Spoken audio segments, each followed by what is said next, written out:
Good afternoon, everyone. I'm Cadet Burns. I'm joined here today with Cadet Stokes and Cadet Camelo, our wing commander and our vice wing commander. We're going to start out with just some intros. So if you could tell us your name, where you're from, what your major is, and what your goals are this semester, both in school and ROTC. All right, I'll start off. So my name is Marcus Stokes. I'm from, I went to high school here in San Antonio, but originally I'm from Baton Rouge, Louisiana.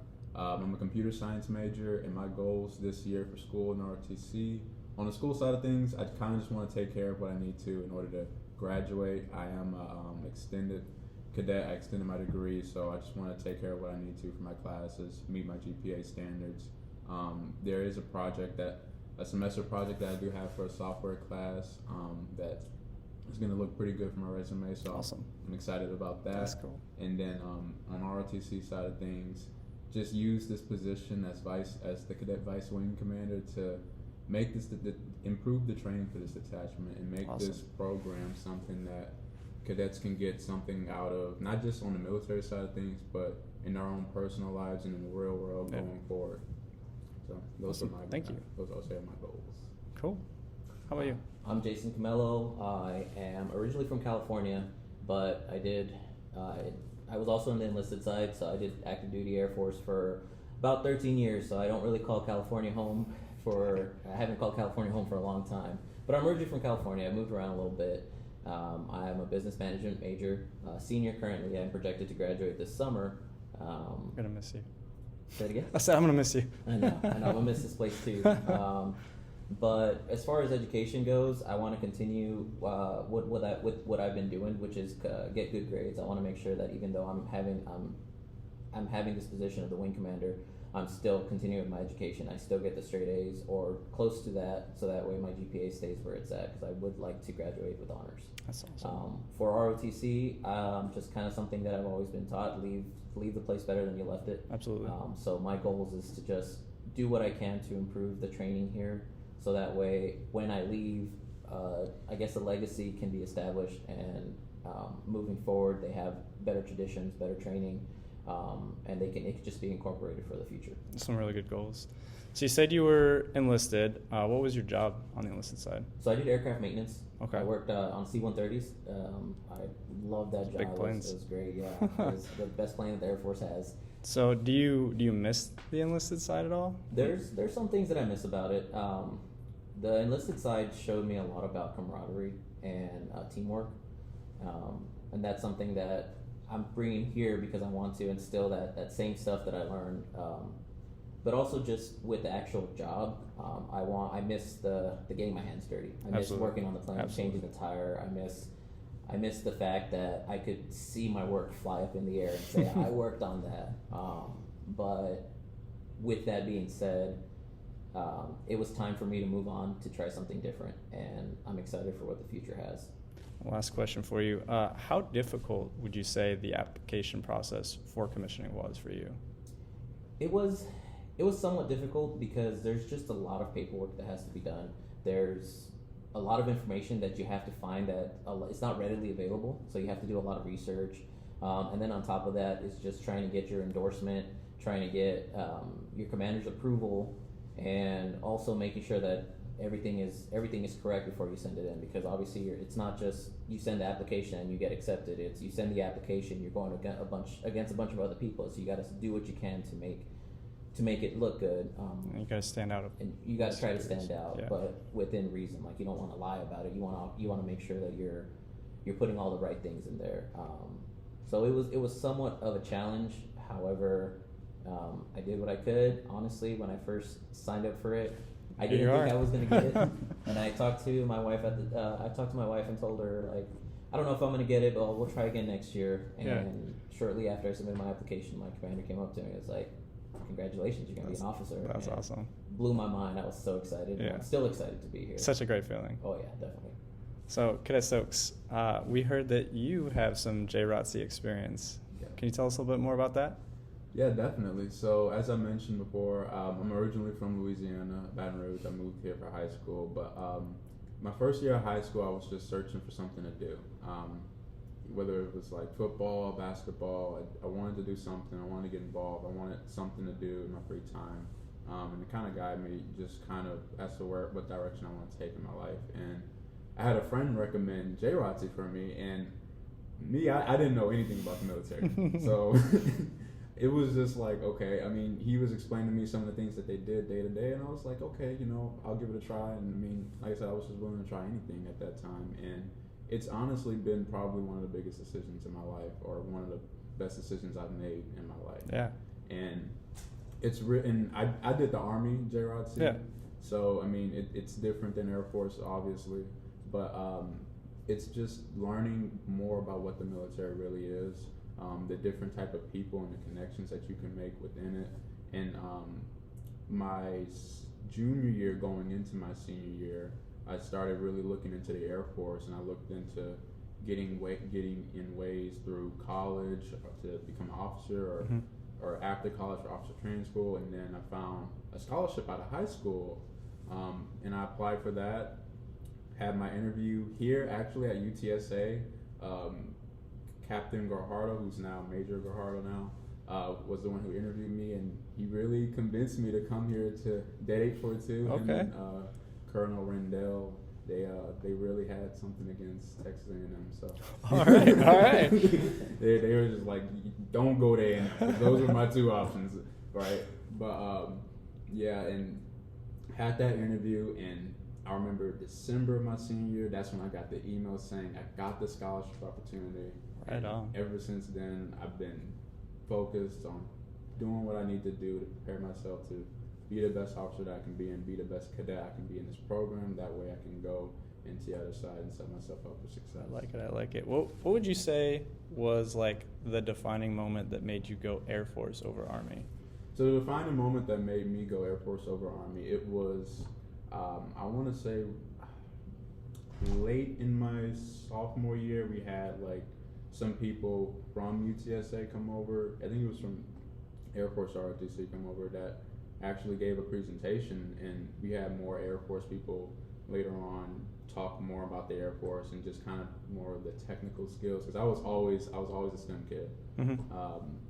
And that kind of just sparked my interest, and I started researching it more into myself, and I figured the Air Force would just be the best pathway for that. Okay. Not only just for within, but opportunities outside as Absolutely. well, to work with different organizations and companies. So that's what kind of led me towards Air Force. Okay. And it was my first pick, and I got my first pick. So, right on. yeah. That's awesome. All right, so then the next question is to both of you, and I'll let you decide what order you want to go in. But the question is, do you think ROTC has prepared you for active duty? Why or why not? I think it has. I think it has in the sense that it's introduced this sort of chain of command structure to where things get tackled at the lowest level before going all the way up to the top. And even from the top down, it works the same way. You always go, like, as a cadet vice wing commander, even cadet wing commander, we go to our group commanders first before we go to squadron and the flight levels. And then, I think I think ROTC does a really good job in terms of just running operations that way. And then also as well with the sort of POC GMC thing, it's sort of kind of feels like a officer enlisted type of almost, yeah. So I think the setup that we have is just a good preparation for it as well, and then the lessons that we have throughout AS class, and the way the curriculum for AS class progresses throughout the years, from when you're 100 to now being a 400, we're learning about things that's really going to prepare us for going in a couple months, right? So Absolutely. I think ROTC's done a good job of preparing us for that. Awesome. Yeah, I would have to agree. I think that the ROTC is doing a lot of different stuff that are preparing you to become an officer. Yes, I have the experience on the active duty side. However, it was on the enlisted side where I was a technical expert. I was the one working on the planes. Now with the ROTC, what they're focusing on is making you that leader, making you get ready to make those critical decisions. And, Absolutely. That's something that I feel that the ROTC is doing great, because when you become an officer, you are going to be put in those situations where you have to be the one to make that decision, and you have to think about it in a time-sensitive manner. So with that, I think that the ROTC is doing a great job to prepare us for that. Perfect answer. What are your goals once you get active duty? What are your Air Force? Do you have any professional goals yet? I'll go I'll go first. That's go cool. ahead. Go ahead. So, short term, I plan on learning my job. Yes. I'm going into the contracting career field. So it's going to be different from what I've already learned. So I want to make sure that I become a good expert at that job as quick as I can. So that way, as I progress through the ranks, I can shift my focus of being that subject matter expert to guiding people to be that subject matter expert. Right. Long term, I would like to get to major. I'd probably try to do like 10 years. After that, when I hit that 10-year mark, I would like to talk to my family and ask them if I should continue or if they want me to like. Because that'll quit put their you job. at 23 years. I would be at 23 years, yeah. Just push it to 30. Why not? Why not, right? So, but at that point, I don't want to be selfish. That's I fair. want my family to make that decision. Absolutely. Because I'm going to be I've put them through a lot as it is. Yeah. So I want them to tell me, hey, you're done. Or, you know what, it's cool if you keep going. Right. But there's also other avenues. If I can become a foreign area officer, a FAO, I think that would be something that I would love to That'd do. be pretty cool. And something that I was telling Cadet Stokes is I started my enlisted career in San Antonio. Okay. I'm just going to start my officer career in Yep. San Antonio. So if I can, I would like to retire here as well. So if I could come back Okay. to DET 842 and be a commander or even just an instructor. that would Okay, be wow. awesome. Yeah. Those are some good goals. Yeah, for me, so as Cadet Camelo said, I want to get good at my job first, right? So I can then lead my airmen effectively. I can have that credibility. So that way they see I know what I'm doing. Absolutely. And then they can take guidance from me as well. And then I don't have it all mapped up as to where I want to do full 20 or just do what I need to and then get out yet. But the biggest thing for me was just having the options, right? Yeah. And I want to take full advantage of the opportunity that I have. I want to travel. I want to get away from San Antonio if possible, because most of my life has been We'll see. Louisiana or San Antonio. But we'll see, of course. And no, I don't have my job yet since I extended my degree. But I am looking in towards cyber or space operations. 17X? Okay, There we let's go, go. there we go. We'll work together. Hopefully, but Yeah. Air Force or Space Force, just take advantage of the opportunities that I have and get to meet great people, get different experiences within it, and just take advantage of what I have. That's my big thing. All right, not to put you on the spot here, but what's the hardest moment you've experienced in ROTC for both of you? Oh, I'll take this one first. So it's an interesting mix because I think FTP it was a good starter because that's when I started seeing like, oh man, this intensity is pretty rough. Right. And then I went to field training and I was like, oh man, this is a different animal. Like the first day was just non-stop yelling and screaming, and it just was like rough. You're always on your feet, and it was different for me because I've never been exposed to that type of environment and that type of pressure. But eventually, you get used to it. You start learning different ways. You start talking to different people, and you start figuring out different ways to get it through it. And Yeah. you really learn that it's not about you; it's about the team. Absolutely. And it's about getting to work with other people to ultimately complete the mission. And I think that's the whole real purpose that field training puts you through, and they put you through that pressure to force you to get out of your shell and to make those bonds with other people. And then as a PLC, coming back, making my ways up. This last semester, I was in charge of planning an event for our detachment. And it felt like nothing was going right. It never does. Every single thing that I had planned for just did not fall through. Every task that I had was just difficult. But that just taught me resiliency, and to keep That's a important. positive mindset, not get put down because something fails, just shifting towards other things, And I would say those would be my biggest challenges. Okay. That I've had on the program.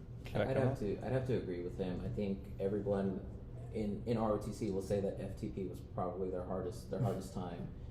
For me, it was a little different, and I can kind of take both of what he said and put it together because, just like you, I came in as a POC. Yeah. So doing FTP, I still had a POC job that I had to do, but I also had to do all the FTP stuff.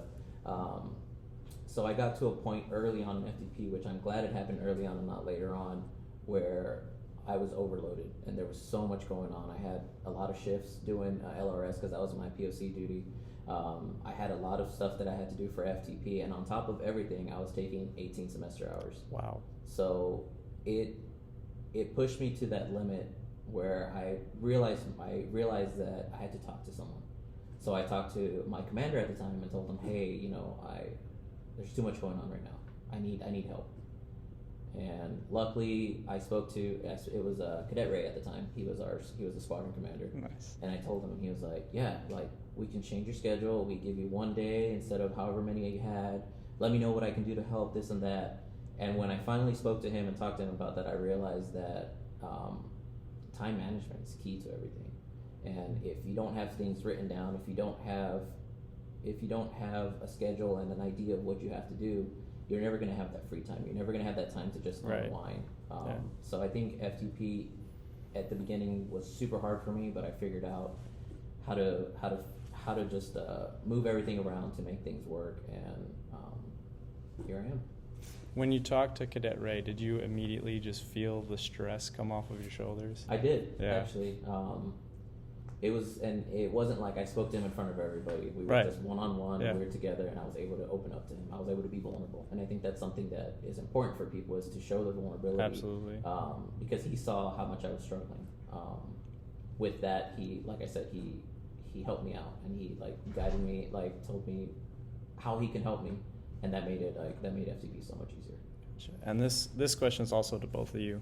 For the newer students that are watching, how can cadets start out in the program to better prepare themselves for a position like Vice Wing Commander or Wing Commander? You want to get that first? Yeah, I think going back to what I was just talking about, I think time management is super important. I think being able to even just buying a little planner or using your phone to make a calendar, so you have an idea of what's going on, is super important. Because without the time management, you're not gonna prioritize what you need to do first, and then everything's gonna get to the last minute, and you're just gonna overload yourself. So I think that if you wanna do good in ROTC, you need to prioritize and have good time management to get you to where you want to be. Gotcha. Yeah, this is just for, especially for all my introverted cadets out there.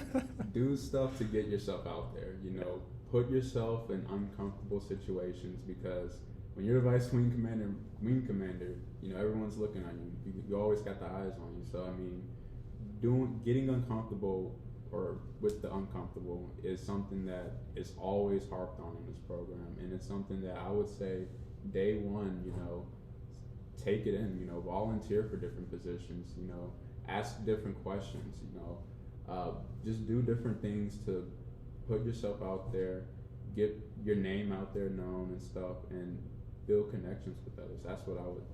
That's my biggest advice. That's really great advice. I'm going to take that to heart. This one's for the Wing Commander, the DET Wing Commander. What is the process to become the Cadet Wing Commander, and what was your most difficult step? So the process to be the Cadet Wing Commander is it's somewhat simple. You get an announcement from your OFC, which at the time right now is Major Wine. Okay. And she'll say, hey, the applications are open. So you have to create an application that talks about what your goals are, how you plan on getting those goals done, what your strengths and weaknesses are, and then your course load / availability. Okay. So those are some of the things that you have to write about.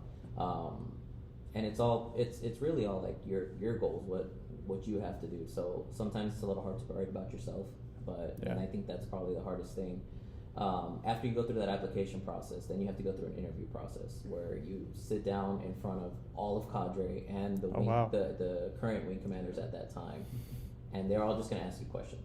A bunch of different questions. I'm not going to go into what they ask. Okay, but that's fair. There are questions that they ask that you have to think about. When you go into the interview, you don't really know what they're going to ask. So at that moment in time, you have to be ready with stuff. That's interesting. I think the hardest part for me, and I had this talk with Lieutenant Colonel Hoffman, is making the decision if I wanted to apply. And the biggest advice that he told me that I went and did when I got home was, the real person you have to ask is the man in the mirror. That's fair. So he's like, if you think you can do it, and if you want to do it, then do it. What's stopping you?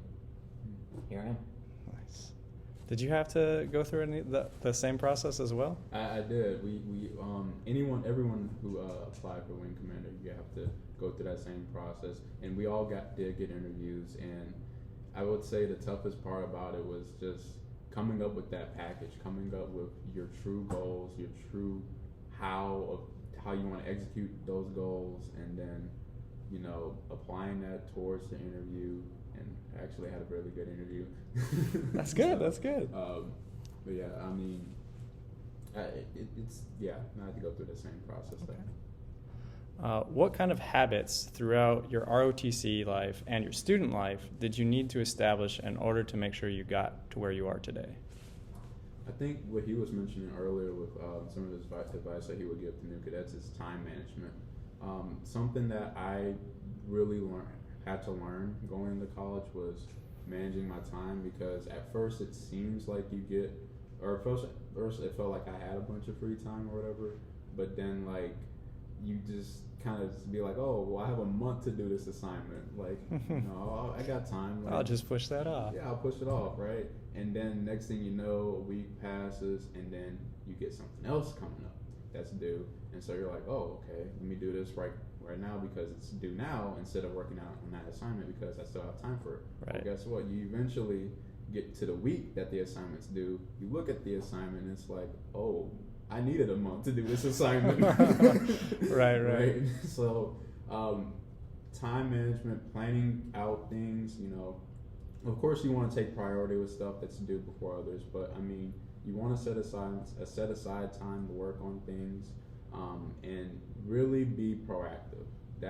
Proactiveness is the key. You don't want to be reactive to stuff. That's just really the key to college, to ROTC, and honestly in life in general.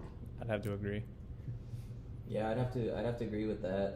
Just to kind of caveat and piggyback to what he said. You're gonna hear that a lot in your career. Yes, you are. Piggyback, most common words said. Time management is important with everything, not just school, with work and everything.